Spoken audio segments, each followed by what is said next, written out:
क्योंकि पहले तो मैं ये सुनता हूँ कि जब तुम कलीसिया में इकट्ठे आते हो तो तुम में फूट होती है, और मैं कुछ कुछ प्रतीति भी करता हूँ। क्या कि विधर्म भी तुम में अवश्य होंगे, इसलिए कि जो लोग तुम में खरे निकले हैं वे प्रकट हो जाएं। सो तुम जो एक जगह में इकट्ठे होते हो तो ये प्रभु भोज खाने के लिए नहीं, क्योंकि खाने के समय एक दूसरे से पहले अपना भोज खा लेता है। सो कोई तो भूखा रहता है और कोई मतवाला हो जाता है। क्या खाने पीने के लिए तुम्हारे घर नहीं या परमेश्वर की कलीसिया को तुच्छ जानते हो, और जिनके पास नहीं है उन्हें लज्जित करते हो? मैं तुमसे क्या कहूँ? क्या इस बात में तुम्हारी प्रशंसा करूँ? मैं प्रशंसा नहीं करता, क्योंकि यह बात मुझे प्रभु से पहुंची और मैंने तुम्हें भी पहुंचा दी कि प्रभु यीशु ने जिस रात वह पकड़वाया गया रोटी ली और धन्यवाद करके उसे तोड़ी और कहा कि यह मेरी देह है जो तुम्हारे लिए है, मेरे स्मरण के लिए यही किया करो।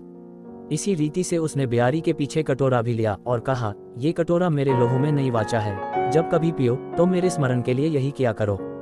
क्योंकि जब कभी तुम ये रोटी खाते और इस कटोरे में से पीते हो तो प्रभु की मृत्यु को जब तक वह न आए प्रचार करते हो।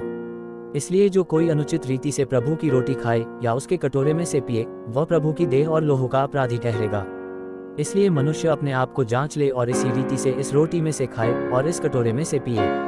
क्योंकि जो खाते पीते समय प्रभु की देह को न पहचाने, वह इस खाने और पीने से अपने ऊपर दंड लाता है। इसी कारण तुम में से बहुत से निर्बल और रोगी हैं और बहुत से सो भी गए।